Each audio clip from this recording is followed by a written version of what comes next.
Hi and hello there, Leo. Hi, new subscribers. My name is Yan. Welcome po dito at sa ating mga returning tambayers. Thank you sa inyo walang sawang pagtambay. And of course, kung wala kayo dito mga babes no, na knows pa, meron tayong isa pang channel. No? Ang link niyan ay nandyan sa ating description box. So if interested, i-click lamang yan at doon sa ating other channel ay nag-upload po tayo ng collective readings for all signs araw-araw. Yes, araw-araw po yan. No? Daily collective readings natin for all signs. And yun nga na wala tayo ditong gender. So, bae, lalaki, LGBT, lahat po welcome. Pwede rin po dito magkapalit-palit yung mga roles kasi general reading ito. And at the end of the day, everybody, you hold your favor with you. Like, malaya ninyong gamitin yan anytime, anywhere. If you want to claim the messages or hindi. Okay, kung may cross-watchers dito si Leo at may Leo placement sa inyong natal/birth chart, welcome din kayo. So just take only what resonates, guys. Archangel Michael, thank you so much, angel guides. Can we get messages for Leo, please? What this Leo needs to know? Can you please show me what this Leo needs to know? Leo.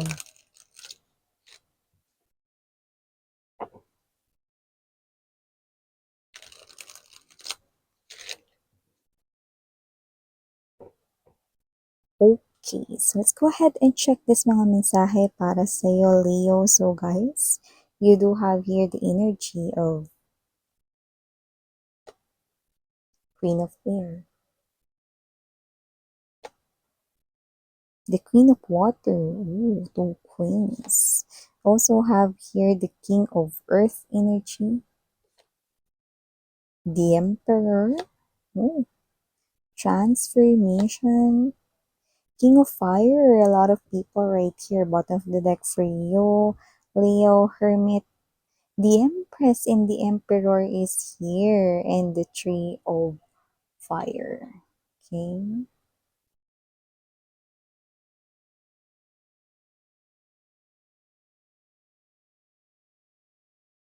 Okay. So, sa nakikita ko dito, Leo, ang daming tao rito. Mukhang marami ka dito makaka-encounter na human beings, no? So, yan. Nakita ko rito ng energy, ha, na posibleng meron ka ritong nagugustuhan na person, okay? At nakikita ko rito, no, na meron kang hindi alam. Meron dito, no, na nagkakagusto sa'yo, no, na same gender mo dito, babe, okay? So, lumalabas rito na itong person na to, soon niya ritong aaminin ng kanyang feelings and emotions, no? This is appearing here as your friend or someone already around you, no? So, same gender mo siya rito, no? Pero hindi pa niya kino-confess directly ang kanyang feelings and emotions that he or she ay meron para sa'yo. Pero kung sino man siya, nakita ko na parang minsan ito ay binibiro-biro niya na sa'yo. Parang pinapalipad niya ni ito, no? Kumbaga parang nagbibigay na siya sa iyo ng clue, hint, no? May mga ganun, no? So, this person here is someone who cares for you. Medyo may clue ritong binibigay. Parang siya yung klase ng energy na parang sabihin mo lang sa akin, sige, aawayin ko yan for you. Parang mga ganun yung mga banata niya rito. Yung parang, gusto mo ba ng tulong dyan? O sino bang naiinis sa'yo? Sabihin mo sa akin yan. Yung mga ganun. Parang palaban yung energy niya to the point na parang, alam mo yun, na ready or willing na willing siya ritong malapak for you. So, may ganong klase ng energy, no? So, pwedeng yan ay clue or sign na lumalabas para matumbok mo kung sino yan. Yan. Ay, parang maga yung mata mo ngayon. Sino nagpaiyak sa'yo? Umiyak ka ba kagabi? Yan, sabihin mo sa akin. Parang ganun yung energy niya. Okay, pero hindi ko naman nakikita may record ito sa barangay or sa pulis siya. Pero may energy siya na parang ganyan. Okay? So, nakikita ko dito, no, balik tayo dun sa energy na meron kang gusto. Nakikita ko na yung gusto mo ay matagal mo ng gusto with the Queen of Water energy and the King of Earth. Okay? Kung sino man tong gusto mo, no, hindi malabo na magustuhan mo siya dahil nakikita mo sa kanya, no, yung potential husband or wife material. At ang pinaka nakikita mo sa kanya, this person is someone na magiging faithful or loyal sa inyo. Plus, maganda rin dito ang kanyang kaperahan. No? So, pwedeng siya ay may stable or permanenteng trabaho. Puwede rin naman na may trabaho at may iba pang pinagkakakitaan kagaya ng baka siya ay may negosyo rin or whatever. At kung sino man ito, this person right here is someone who is older than you sa age, what I'm picking up more likely, or mature. Okay? Mas mature siya sa'yo rito, mag-isip na yun ang lumalabas rito, no? Kung same age man kayo. Pero yung iba, yes, mas matanda ito sa inyo sa age, no? At itong person na 'to 'no, gustong-gusto mo siya to the point na naghihintay ka rito na, tumingin din siya sa'yo 'no, at mahalin ka rin niya. Well, hindi yun malabong mangyari, kasi meron akong nakita ritong energy mga babes 'no, na parang meron dito siyang hinihintay na parang opportunity, I don't know, maybe related sa kanya ritong personal life 'no. At kapagka yun ay dumating na, saka siya rito gagawa ng movement 'no, para magkasama kayo. 'Yan 'no. So, nakita ko rin dito na puwedeng meron siyang lihim na pagtingin din sa'yo, pero hindi niya pa ito parang pinapakita. Hindi siya nagbibigay ng kahit na anong sign and clues. Tahimik lang 'tong tao na 'to 'no, pero tingin ko may gusto siya sa'yo kasi may hinihintay lang daw talaga siya rito 'no. Parang hinihintay niya na dumating yung parang bunga ng investment niya rito na parang ang energy kasi is malapit na. So, nakikita ko dito dalawang tao ang magko-confess ng emotions and feelings sa'yo. Pero sa nakikita ko, mas pipiliin mo talaga yung taong gusto mo, no? At talagang may masasaktan dito, no? Which I do see yung same gender mo dito. Kasi nakikita mo lang talaga siya rito as a friend. Yun lang, no? At magiging super happy ka rito, no? Dahil magugustuhan ka rin ng taong gusto mo. But at the same time, malulungkot ka dito kasi may energy rito na parang feeling guilty ka, no? Because this same gender mo dito is hindi mo maibibigay yung kanya ritong hinihingi na pagmamahal, no? Sa inyo. Yan, no? So, yeah. Okay, maaaring magulat ka rin kasi hindi mo naman alam na may gusto siya sa'yo. Yan. So, maliban diyan 'no, nakakita rin ako ng energy rito na posibleng magkaroon rito ng parang, debate between you and your boss or maybe someone with a higher rank sa inyong pinagtatrabahuhan 'no. Pero others, kung may negosyo ka rito, maaaring meron ka ritong makadebate or makasagutan na customers na medyo sabihin natin may kaya sa buhay or mayaman dito 'no. So, nakikita ko dito mga babes 'no, na kayo ito na may energy rito na paninindigan talaga ninyo kung ano ang inyong side dito. So, lumalabas na nasa tamang side naman kayo. So, nakikita ko rito mga babes na ipagpatuloy mo lang yon 'no. So, nakikita ko rito na may energy na kung ano man ito, okay, nakikita ko rito na magwawagi ka diyan sa debate na 'yan. Kung ano man 'yan, 'no? At hindi ko nakikitang matatanggal ka sa trabaho 'no, ano man 'yan 'no. Kasi kung 'yan ay sa kumpanya ninyo mga babes, nakikita ko rito 'no, na ma-appreciate alam mo hindi ko nakikita na ang makakadebate mo ay ang may-ari ng kumpanya, hindi.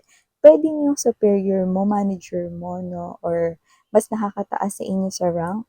Pero nakikita ko rito na hindi ka diyan matatanggal 'no, dahil hahangaan ka pa nga rito ng may-ari ng company 'no, lalo na 'pag na-receive niya yung ganyang klase ng issue, 'no. So, nakita ko dito matutuwa pa nga sa'yo 'no, kung sino man ang may-ari ng kumpanya na 'yan, okey? So, do'n naman sa parang may negosyo 'no, tapos meron kayo dito makaka-encounter na medyo high rank na customer or clients 'no. Nakikita ko dito mga babes 'no, na kayo ito na, you will be professionally na mag-a-approach dito 'no. Kasi for some reason, kung nagtitinda kayo parang ang energy kasi nito mga babes is parang umorder siya rito ng marami tapos either ika-cancel niya yun or parang hindi pabor sa inyo yung mode of payment. Parang may gano'ng specific na issue. Just take how this resonates 'no. May mga gano'ng klase ng issue. Okay? So, maliban diyan, nakakita rin ako ng energy rito mga babes na may transformation rito in terms of your career. Meron ditong mag-change ng career sa inyo, Leo. At yung iba naman, no, mas nakikita or mas makikita mo yung sarili mo na, ay, mas gusto ko pala itong gawin. Ay, mas mahal ko pala itong trabaho na to kaysa dun sa akala kong alam ko na gusto kong gawin. Yan, no? See? Kasi, puwedeng meron kayo dati na parang ginagawa, happy naman kayo about it, 'no? Pero meron pa pala kayo ritong mas isasaya, no? So, gusto natin dito yung nagtatrabaho tayo while we're enjoying, 'di ba? So, ganun yung energy mo, no? With the Leo energy, nakita ko rito na mas mahanap mo yung happiness mo dito sa change career or change job. Yan. Yung iba, change negosyo. Iba naman, change company, no, na pinagtatrabahuhan. Okay, speaking of change, meron din ako nakikita rito ng mga taong pipiliin mong wag nang kausapin pa. So, I think you're gonna shut your door right here, no, para sa mga taong hindi marunong mag-shut up. At kung sino man tong mga tao na to, na nakita ko rito, naturingan pa nga ito na matatagal na sa life ninyo, pero sila pa yung parang hindi nakakaunawa. So, nakikita ko rito na meron kang mga hindi nakakausapin na parang kinakausap mo dati. May mga high school friends or parang may college friends ka rito na posibleng hindi mo na talaga kausapin ever. Because nagdudulot sila sa inyo dito ng hindi magandang energy. Okay. And speaking of hindi mo nakakausapin, meron ditong energy mga babes na sinasabi niya sa kanyang sarili na hindi ka na muna niya kakausapin daw. So, ano? Kasi naman itong energy na to na parang, yung iba, may energy rin kayo rito na kayo ito. Okay, lalo na kung may partner kayo na gusto mong mabago rito yung gawain niya, might be bisyo or whatever, no? So, parang hindi ko muna siya kakausapin hanggat hindi siya nagre-reflect sa mali niya. Or hindi ko muna siya kakausapin hanggat hindi niya nalalaman yung mali niya. Or, hindi ko na muna siya kikibuin para magbago na siya dito ng tuluyan. Yan. So, may mga ganong energy na napipick up tayo from here, Leo. And last but not the least, message pala, no? Dahil nakikita ko na mas gaganda ang takbo ng negosyo kung may negosyo ka, no? Or kung may trabaho ka rito, gaganda yung kita mo rito. May nakikita akong travel sa'yo na posibleng mangyari yan November or December this year 2025. So, yung travel na yan, nakikita ko na maaari mag-spend ka dyan na medyo matagal din, no? 4 to 1 week, yan, no? Yun na nakikita natin dito. So, ma-enjoy mo yung vacation na yan at nakikita ko rin dito na yan ay matutuloy. Miss yan, wala yan sa plano ko ngayon. Yun nga yun eh.